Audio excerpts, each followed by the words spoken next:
Hi, everyone. I hope you can hear me. This is my first time going live. I'm here by myself. Just going to do a review of one of my favorite shows because it's so entertaining. We're going to review Love After Lockup. This is going to be season 3, episode 39.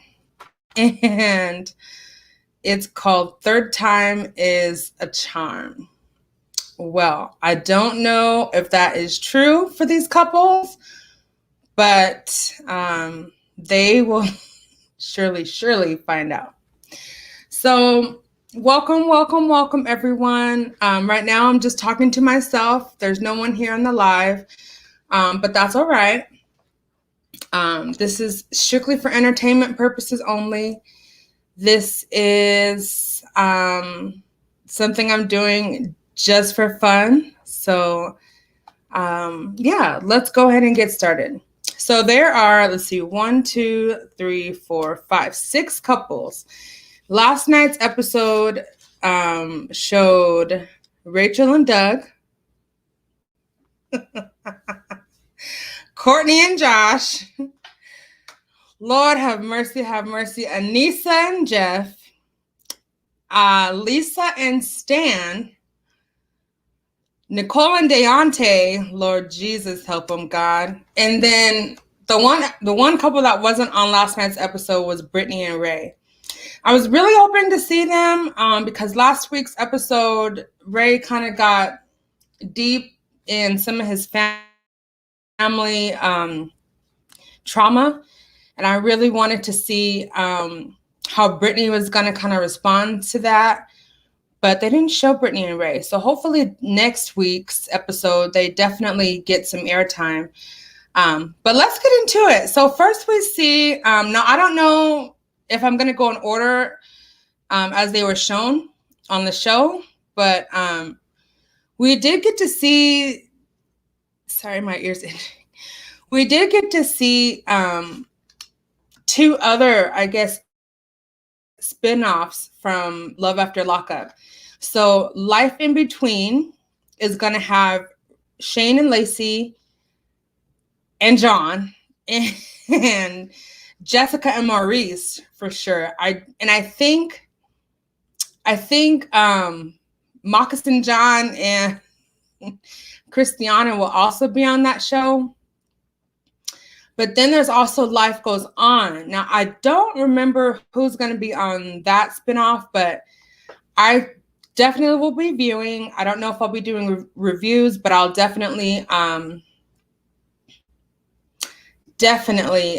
watch those shows. Okay, so let's get into the couples. Okay, so we have Rachel and Doug. Lord Jesus, Rachel and Doug. So let me remember what happened. Okay, so Rachel and Doug, they're showing them when they got home from their little hotel adventure, and Big Doug meets Little Dougie for the first time in so many years because Big Doug has been locked up. I thought it was really sweet. I thought it was really warming. It was a little like, their reunion. Father and son reunited. But you could tell, like right away, that like Big Doug is kind of like lost. He doesn't know his son. He doesn't know like what makes his son tick. He doesn't know his favorite things. He just doesn't really have that relationship with Little Doug. And so we see them, we see Rachel's mom bring Little Dougie over, and that's when they kind of have that embrace, and they kind of reconnect. And we see Rachel's mom kind of giving Big Dougie, the side eye. She does not trust him whatsoever.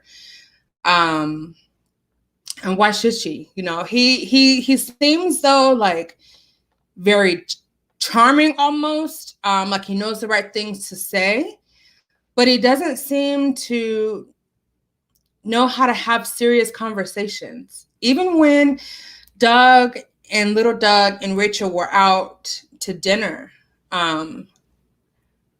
You could really see very, very clearly that Big Dougie was losing his patience. He was seriously losing his patience. And like, if the cameras weren't there, I wonder what he would have really said. But let's get back to the mom and little Dougie and Rachel when they were sitting in that little sitting room. Now, why in the heck did Rachel... No, it wasn't even Rachel. Rachel was kind of quiet. Why in the heck did Doug say in front of little Dougie and in front of the mom, we were trying to have another baby? We were in the hotel trying to make another baby. That was kind of inappropriate, in my opinion, for them to be saying that in front of little Doug. I really cringed right there because I was like, that is not appropriate.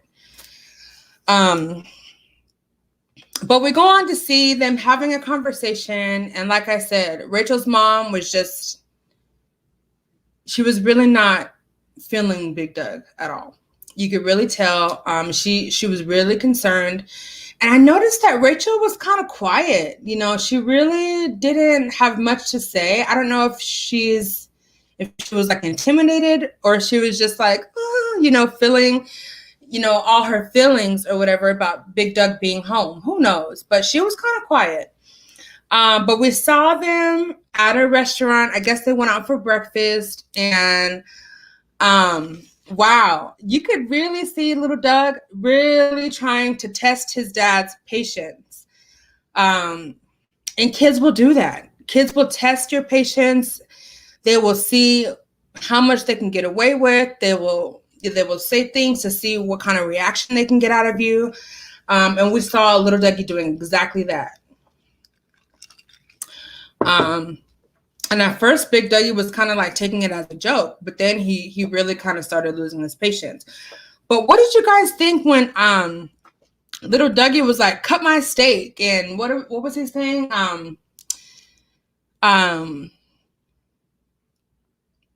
He called Big Doug, "You filthy womanizer." Little Dougie was not holding back at all. He even told Rachel and the mom, while they were sitting in that little sitting room, he even said like, "Oh, my dad has had like 10 different girlfriends." Ooh, he really he went there, and so good for him, little Dougie, for not holding back. But he really needs a lot of love. He needs a lot of nurturing. He dealt with a lot. His mom was on drugs. His dad was incarcerated for like 11 something years. That's a lot. He's never really had both of his parents there. So how can he really trust that Doug is going to stay around? He really can't. So can't really blame him. But we're just going to have to see how this goes. One thing I did notice with Rachel, though, it seems to me, in my opinion, that Rachel equates good sex with being loved. It seems as though if someone is giving her some good loving, then that to her signifies that they just love her, or that they're in love with her. And, you can have good sex and not love. So Rachel, we need to think about that a little bit more. And really, just be mindful that that's not really the case. You can have a lot of good sex. It does not mean that you love that person. All right. So, let's talk about Courtney and Josh.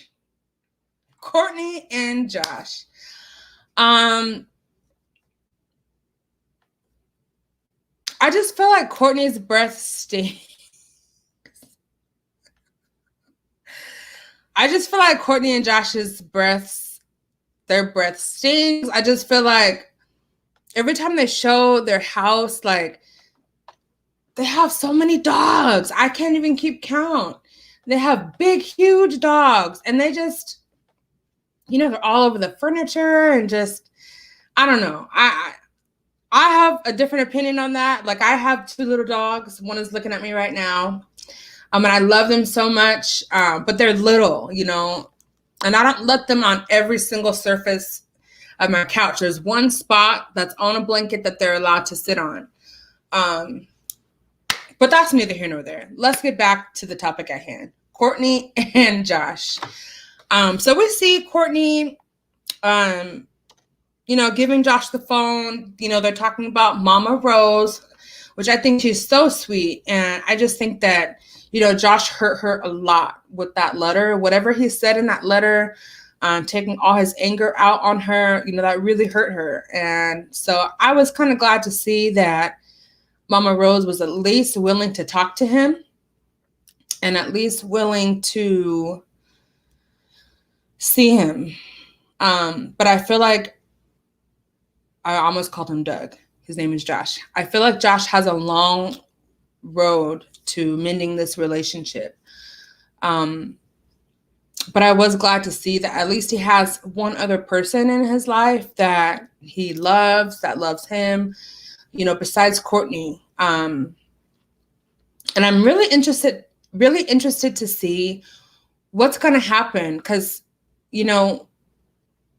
I keep wanting to say Doug. I get them mixed up. Okay, so Josh, he's not going to be able to stay with Courtney past that 14 days, that 14 days of quarantine. So I'm really interested to see what is he going to do.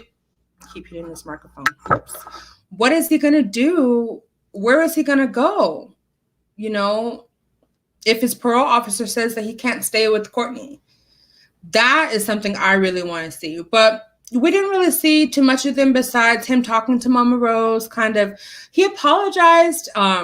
He was even crying, which you could tell, he was really sincere when he was saying that he was sorry, he was taking all of his anger out on Mama Rose, and it wasn't really warranted. But he was misplacing a lot of his anger, right? So he still has a lot of maturing to do, as we can see. But I think it's going to be very, very, very interesting to see where he ends up going. And I know that Courtney and Josh kind of end up getting into a fight of some sort. Spoiler alert. I don't know if they're still together currently, but I think that they had some kind of altercation. So I'm really interested to see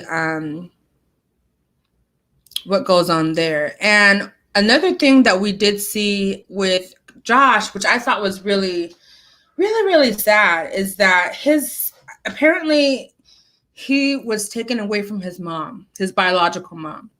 And that's where Mama Rose kind of came into play.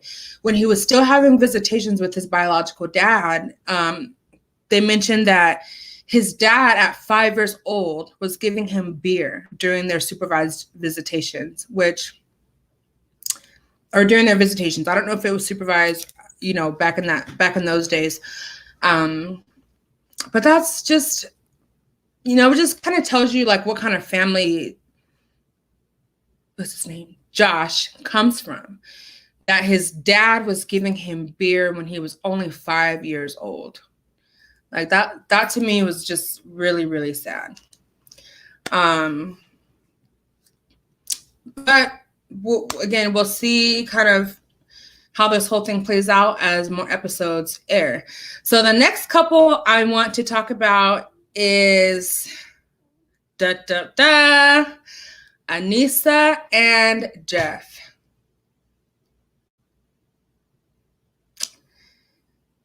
Anissa. We see her holding up.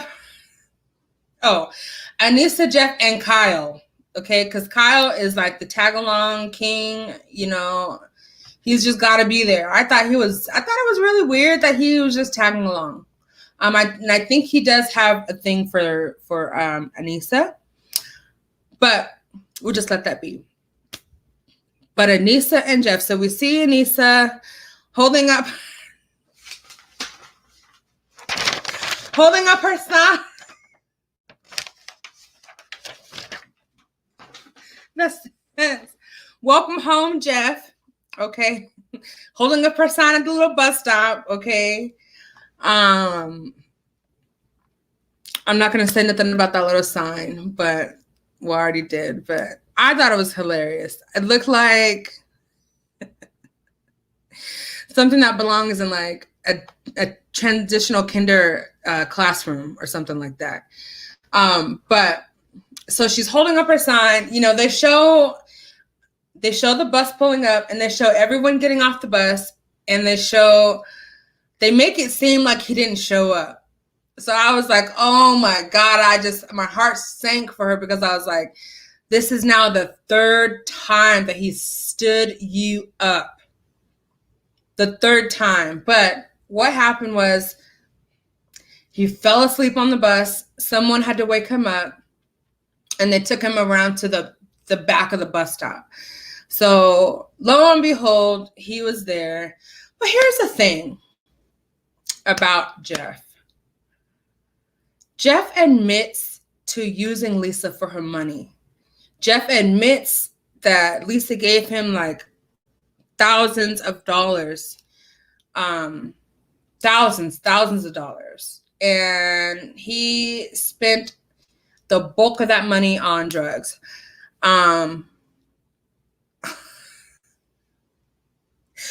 When Jeff started talking with that damn lisp, I was like, oh, it sounded like he was talking and his teeth were this long.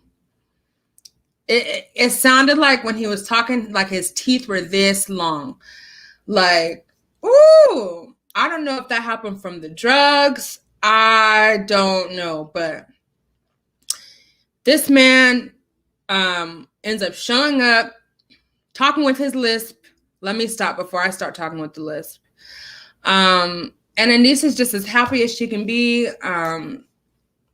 Third time's a charm. They start to drive away. I guess he has to go to a halfway house right away. And they only have like a certain amount of time for him to get there. So we see Anissa, you know, driving with the GPS thing. And we see Kyle in the back seat just being awkward. He was saying some kind of things like, I don't remember what he was saying, but basically to the tune of, you know, you got to treat Anissa right. You know, she deserves this, and that. And then they show Anissa and Jeff kissing before he goes into the halfway house. And we see Kyle just...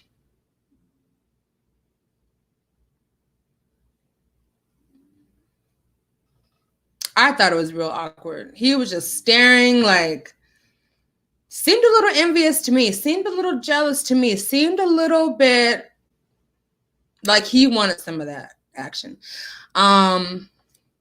Just saying, that's what it looked like to me. But so yeah, that's basically it. Anissa drops Jeff off at the halfway house. He goes inside, and that's it. All right. So then the next couple we have is Lisa and Stan. Lisa is over Stan. It felt like Lisa was going to find any little thing to find fault in Stan. She was so displeased with him from the moment he picked her up. She does not love Stan. I don't even think she cares for Stan. What I think is she wanted Stan to be her sugar daddy. She wants Stan in her life for his money, for his funds. That's all she wants with Stan. That is very, very clear to me. Stan looked like he was pissed off that Lisa wasn't just kind of like all over him. You know, Stan wanted to go back home, do the bang, bang, bang, and get in his little straitjacket and do some freaky. Lisa was not on that same page. Lisa was putting anything and everything between her and Stan to keep them from having to have any intimacy, to keep them at odds. Lisa knows. I think Lisa is very... I think she knows how Stan ticks. She knows what's going to set him off. She knows exactly how to manipulate him to do what she wants him to do. And again, she does not love Stan. It is very evident to me. So she wanted Stan to just offer her, she wanted Stan to just offer her son a place to live. And, excuse me, guys, when Stan didn't do that, that's when we see Lisa getting her attitude and like just really being extra, for no reason. Like, nobody has to invite you and your son and your brother and your whoever to live in their house. That's not Stan's responsibility to invite your son, who's an adult, to live with him. Now, I'm not saying Stan is perfect. I'm not saying that Stan is like blameless or anything like that. But I'm saying that Lisa's got it real twisted. And Stan has every right to say, I am not comfortable allowing your family members, I almost said something else, to come and stay in my house. So I give Stan a round of applause for standing up to Lisa and saying, hell no, I'm barely comfortable with you staying here. I'm not going to invite your son and his baby mama and whoever else to come live with me. And so I know Stan, he only has sex on the brain. He just wants, Lisa to himself. And I know he was upset and probably started drinking because he was peeved off that Lisa wasn't, trying to get in the sack with him right away. She had other things on her mind, right? So, girl, when she, that's what I thought was so funny. When she got out the car, when they got to Stan's house carrying all them wigs, and that was too much. That was really funny. But, what else was I going to say about Stan and Lisa? I think that he did get a little tipsy. I think he is a lightweight. He really should have poured himself like this much wine and stuck to that. But he kind of, he wanted to drink his full glass of wine and he got sloppy. But anyway, it seemed as though in that little clip that Lisa left. Oh, girl, this hair. It seemed like Lisa left. I don't remember.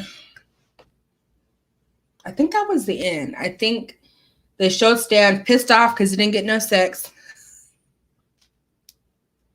Lisa's not attracted to Stan, okay? She is not attracted to Stan at all. Stan, and she don't give a care. She does not care about that man. She even said something like, he can keep his money or something like that. Like, she was just like, I'm done. She was out of there. She got herself a hotel room. I don't know if she got a taxi, an Uber, a Lyft, but she was out of there. She said, I got my little money. I'm going to get me a hotel room, and I'm not staying here at Stan's house. She was done. So we saw Lisa say that she is going to go stay at a hotel. I know she had one of them blonde wigs on. I don't know if she took all the rest of them wigs with her to the hotel, but she left, all right? So that was all that we got to see from Stan and Lisa. The last couple that I want to talk about today is Deontay, Nicole, and Black-Eyed Audrey, Nicole's friend. So we see Nicole and Deontay. Nicole is a trip. She is a trip. She is very, very bold. She's very bold and very selfish. And she don't care about Deontay. I mean, we all know that, right? If you watch the show, we all know that in real time, she's married to a woman. And I guess I have to say allegedly, but she's married to a woman. And she was dating this woman before I think either before she went to prison or while she was in prison, maybe both. But they had a thing going on. I think the girl Tia got out before she did. But anyway, we see that Nicole is like getting her hair done. She went over to Deontay's house and tried on that lingerie, shook her little booty on him, gave him a little lap dance, and then was like, boop, that's it. We see Deontay on his knees talking about, please, baby, don't do this to me. Please don't do this to me. Like, boy, if you don't get up, you should have known you wasn't going to get none. Like, by the vibe she was giving, like, you should have known that was, like, way far from her mind to have sex with you. She does not want to have sex with you, bruh. She just doesn't. She likes to tease. She likes to get that reaction out of you. She likes to, do just barely enough to get what she wants, right? So she gave him a little lap dance, and now all of a sudden, oh, you owe me now because I gave you a lap dance. You owe me, so you're gonna pay for my hair extensions. Now, Deontay, I don't know. Why does he think that he can buy love? Why does he think? And he's the very first thing that he said is that I do not like a woman who's materialistic. And that's all he's doing. He's trying to buy Nicole's love. But I think later on, we're going to see that he's like finally able to say, oh, hell no. But we haven't gotten there yet. So far, he's still paying for her nails, paying for her hair. She wants to have these long Barbie extensions put in. But you know what? Nicole is cute, but she's hella rude. And she's all about herself. And all she cares about is how much money and what resources, for lack of a better word, that she can pull from Deontay. That is all that she cares about. So I'm just interested to see, how Deontay gets his life back and stands up to her and starts realizing that she is not someone that is going to be a good, healthy fit, basically. So anyway, that's it. I just wanted to do this for fun. This is my very first time going live. I really do wish that Brittany and Ray was on this episode, though, but that's okay. We'll see them next time. But yeah, I hope you guys, enjoyed this little review. I'll be doing this again next Saturday, probably around the same time. And yeah, that's it. So thank you for whoever is watching the replay. Thank you for tuning in, and we will see you next time. Peace.